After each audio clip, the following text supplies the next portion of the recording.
जेड़े बड़ विपद रे पड़िछन्ती आज्ञा जेड़े बड़ रोग आपन को होईछि जेते कोर्ट कचेरी के जाउछन्ती हारी जाउछन्ती बेपार वाणिज्य करिछन्ती आज्ञा बेपार वाणिज्य रु हार मानि जाउछन्ती बेपार वाणिज्य होउनी रोगाग्रस्त सब बेले मेडिकल को डाक्तरखाना को दौड़िछन्ती विपद रे चिंता रे सब बेले घरे आज्ञा दिन कटुनी सब बेले लुह गडुची आखिरु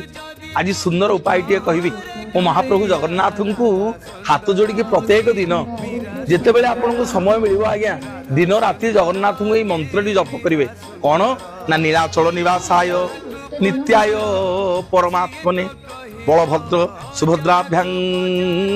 जगन्नाथाय ते नमो नमो आउथरे कहूची नीलाचल निवासाय नित्याय परमात्मने बलभद्र सुभद्राभ्यां जगन्नाथाय ते नमो नमो हे नीलाचलवासी हे कांपिल्यवासिनी सुभद्रे हे बलभद्र बड़ ठाकुर हे चक्रराज सुदर्शन विपद रे पड़ी